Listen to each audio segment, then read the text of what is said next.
ഇവിടെ Nenmara police station പരിധിയിൽ പ്രവേശിക്കരുത് എന്നത് നേരത്തെ കൊടുത്ത ഉത്തരവായിരുന്നു. അതാണ് പിന്നീട് നെന്മാറ പഞ്ചായത്ത് പരിധിയിൽ പ്രവേശിക്കരുത് എന്ന ഇളവായി കോടതി മാറ്റിയത്. അപ്പോൾ ആ ഇളവ് അനുവദിക്കുന്നത് കോടതി തന്നെയാണ്. അതിനെയും പോലീസ് എതിർക്കുന്ന നില തന്നെയാണ് സ്വീകരിച്ചിട്ടുള്ളത്. സർ, ഇവിടെ ശ്രദ്ധിക്കേണ്ട ഒരു കാര്യം, നമ്മുടെ സംസ്ഥാനത്ത് ധാരാളം പേർ ജാമ്യത്തിൽ ഇറങ്ങുന്നുണ്ട്. ജാമ്യ വ്യവസ്ഥയിൽ കഴിയേണ്ടവരാണ് അവർ. പക്ഷെ അങ്ങനെയുള്ള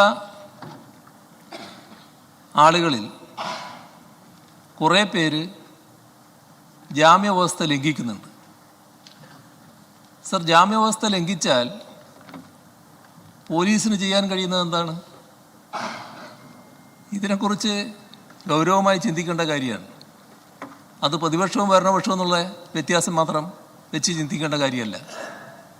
പോലീസ് സാധാരണഗതിയിൽ ചെയ്യാൻ പറ്റുന്നത് കോടതിയുടെ ശ്രദ്ധയിൽപ്പെടുത്തൽ മാത്രമാണ്. കോടതിയുടെ ശ്രദ്ധയിൽപ്പെടുത്തിയിട്ട് കോടതിയാണ് തീരുമാനം എടുക്കേണ്ടത്. ജാമ്യം കോടതി അനുവദിച്ചതാണ്. സാധാരണഗതിയിൽ ഇപ്പോൾ അവിടുന്ന് ആരോ ഇടക്ക് പറഞ്ഞല്ലോ അറസ്റ്റ് ചെയ്തുകൂടെ. അങ്ങനത്തെ അധികാരം സാധാരണഗതിയിൽ പോലീസിനുണ്ടോ? കോടതി അനുവദിച്ച ജാമ്യത്തിൽ ആ ജാമ്യവ്യവസ്ഥ ലംഘിച്ചു എന്ന് പറഞ്ഞിട്ട് പിടിച്ച് അറസ്റ്റ് ചെയ്ത് പോലീസ് സ്റ്റേഷനിൽ കൊണ്ടുവയ്ക്കാൻ പോലീസിന് അധികാരമുണ്ടോ? ആ അധികാരം പോലീസിന് കൊടുക്കുന്നതിനോട് സാധാരണഗതിയിൽ നിങ്ങൾക്ക് യോജിപ്പാണോ? ഏതെങ്കിലും ഒരു കേസിനെ മാത്രം ആസ്പദമാക്കിയല്ലോ കാര്യങ്ങൾ കാണേണ്ടത്. കേരളത്തിലാകെയുള്ള സംഭവങ്ങളെയല്ലേ നോക്കേണ്ടത്. സ്വതവേ ജാമ്യവ്യവസ്ഥ ലംഘിച്ചു എന്നതിൻ്റെ മേലെ നടപടിയെടുക്കാൻ പോലീസിന് പൂർണ്ണ അധികാരം കൊടുക്കാമോ?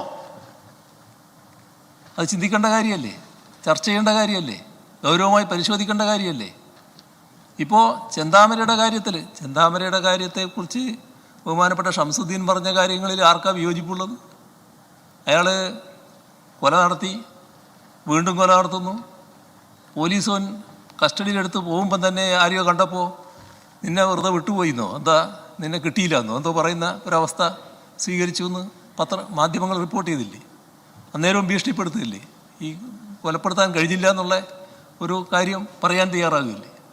അതൊരു പ്രത്യേക മാനസിക പ്രവർത്തനക്കാരനാണെന്ന്, ക്രിമിനലിൻ്റെ അങ്ങേ അറ്റത്ത് നിൽക്കുന്ന ഒരാളാണെന്നല്ലേ അതിന് കാര്യങ്ങളിലൂടെ വ്യക്തമാകുന്നത്. അത്തരം കാര്യങ്ങളിൽ ആർക്കും വിയോജിപ്പ് ഇവിടെ ഇല്ലല്ലോ. എന്താ ഞാൻ ചെന്താമരയെ ന്യായീകരിക്കാൻ നിൽക്കുക? ചെന്താമരയെ ന്യായീകരിക്കാനാണോ സർക്കാർ നിൽക്കുന്നത്? ചെന്താമരയെ ഏതെല്ലാം തരത്തിൽ പെട്ടെന്ന് പിടികൂടാൻ പറ്റുമോ ആ നടപടികളൊക്കെ സ്വീകരിച്ചല്ലോ. പിന്നെ അതിനകത്ത് പോലീസിൻ്റെ ഭാഗത്ത് വന്ന വീഴ്ച എന്ന് പറയുന്നത്, ഇത്തരമൊരു പരാതി കിട്ടിയപ്പോൾ ആ പരാതി അതീവ ഗൗരവമായിട്ട് കൈകാര്യം ചെയ്യണമായിരുന്നു. അത് ജാമ്യത്തിലിറങ്ങിയ ഒരാളുടെ കാര്യം മാത്രമായിട്ടല്ല വരുന്നത്. അയാൾ കൂടുതൽ കുറ്റകൃത്യങ്ങൾ ചെയ്യാൻ സാധ്യതയുണ്ട് എന്ന പരാതിയാണ് വരുന്നത്. അതിൻ്റെ മേലെയുള്ള നടപടി പോലീസ് സ്വീകരിക്കേണ്ടതായിരുന്നു എന്നുള്ള കാര്യത്തിൽ തർക്കമില്ല.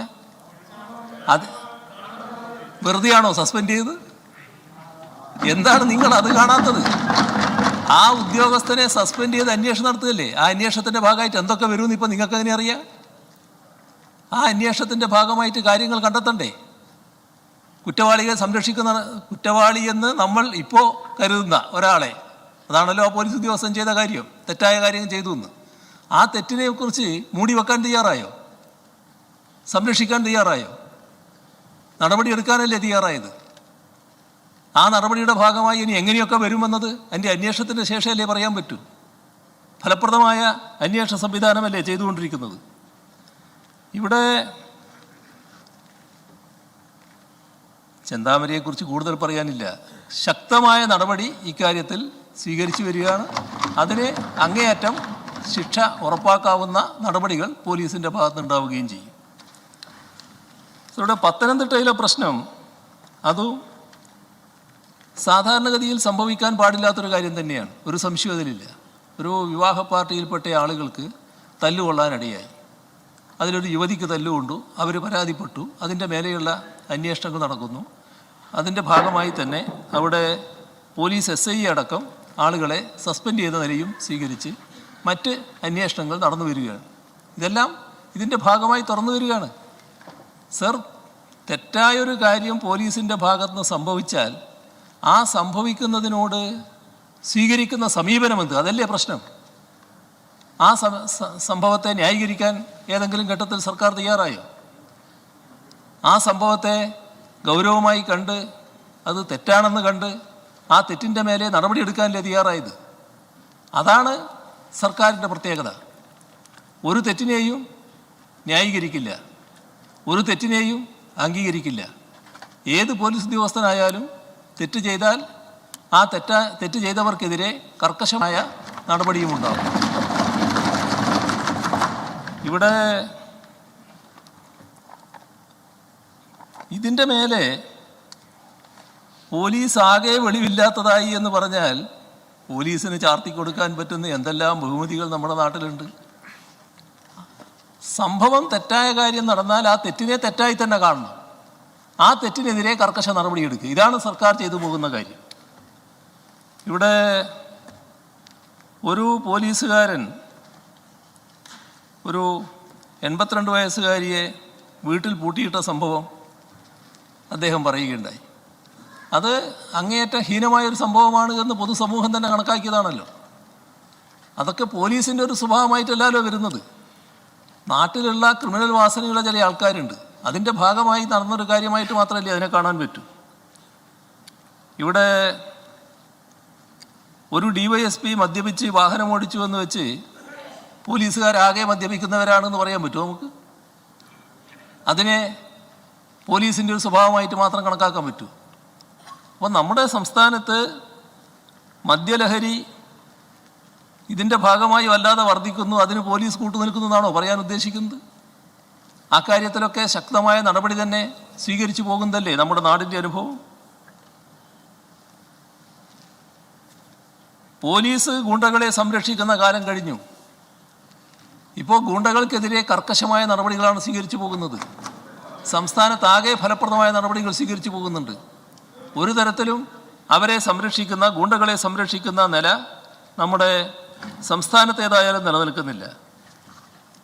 സർ, അധോലോകത്തിൻ്റെ കാര്യമൊന്നും നമ്മുടെ കേരളത്തിൽ പറഞ്ഞ് അത്തരമൊരു ഭീതി പടർത്താനൊന്നും കഴിയുന്ന സാഹചര്യമല്ല ഇന്നുള്ളത്.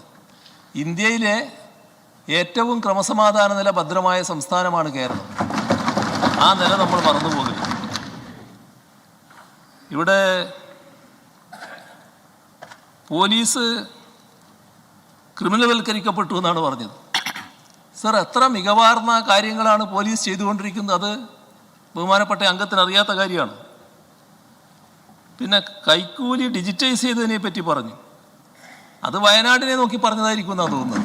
അവിടെയാണല്ലോ റെസീറ്റ് കൊടുത്തിട്ട് കൈക്കൂലി സമ്പ്രദായം തുടങ്ങിയത്. അതാണോ മനസ്സിലുണ്ടായതെന്ന് അറിയില്ല. അതായിരിക്കും ചിലപ്പോൾ അദ്ദേഹത്തെ അതിന് പ്രേരിപ്പിച്ചതെന്നാണ് തോന്നുന്നത്. സർ, ഇവിടെ നമ്മുടെ ഒരു ക്രിമിനൽ സംഭവം നടന്നാൽ ഒരാളെ വെട്ടി കൊന്നു, അത് വെട്ടി നുറുക്കി എന്നൊക്കെ പറയുന്ന കാര്യം ശരിയാണ്. അതിൻ്റെ മേലെയുള്ള നടപടികൾ സ്വീകരിച്ചു പോകില്ലേ? എന്തിനാണ് പോലീസിനെ ഈ തരത്തിൽ വല്ലാതെ ആക്ഷേപിക്കുന്ന നില സ്വീകരിച്ചത് എന്ന് ഒരു തരത്തിലും മനസ്സിലാകുന്നില്ല. പോലീസിൻ്റെ പ്രത്യേകതകൾ ഞാൻ കൂടുതലായി പറയേണ്ട കാര്യമില്ലല്ലോ. നമ്മുടെ സംസ്ഥാനത്ത് ഏതെല്ലാം തരത്തിലുള്ള സംഭവങ്ങളിൽ പോലീസ് നടപടികൾ സ്വീകരിച്ചു എന്നുള്ളത്, ഇവിടെ സൈബർ കുറ്റകൃത്യങ്ങളടക്കം നല്ല രീതിയിൽ കണ്ടെത്താൻ പോലീസ് ശ്രമിക്കുന്ന കാര്യം നമ്മുടെയെല്ലാം കൺമുന്നിലുള്ള വസ്തുതയല്ലേ. ഇപ്പോൾ നമ്മുടെ സംസ്ഥാനം വർഗീയ ലഹളയില്ലാത്തൊരു സംസ്ഥാനമായി നിലനിൽക്കുന്നു. അതിനിടയാക്കുന്നതിൽ പോലീസിൻ്റെ പങ്കുമില്ലേ? നമുക്കത് നിഷേധിക്കാൻ കഴിയുമോ?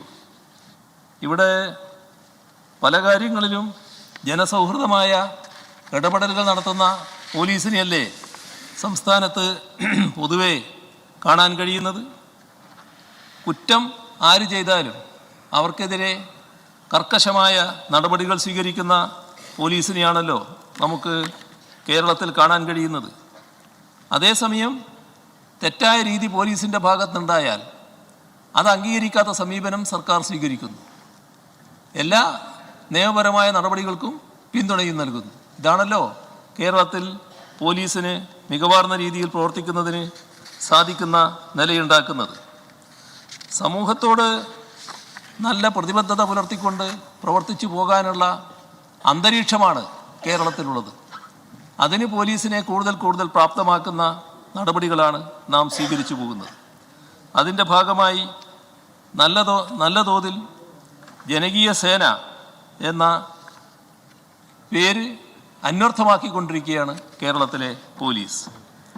ഇവിടെ നല്ല രീതിയിലുള്ള ഇടപെടലിൻ്റെ ഭാഗമായി വിവിധ കേസുകളിൽ പ്രതികൾക്ക് പരമാവധി ശിക്ഷ വാങ്ങിച്ചു കൊടുക്കാൻ പോലീസിന് കഴിയുന്നുണ്ട് എന്നതും നാം കാണേണ്ടതില്ലേ? അതിൽ പോലീസിൻ്റെ ഒരു റോള് കൂടി നാം പ്രത്യേകം കാണേണ്ടേ? ഇപ്പോൾ 2015 ഹരിപ്പാട്ടെ ജലജ സുരേജൻ പോലീസ് വീഴ്ചയുമായി ബന്ധപ്പെട്ട് മുഖ്യമന്ത്രി മറുപടി പറയുകയായിരുന്നു.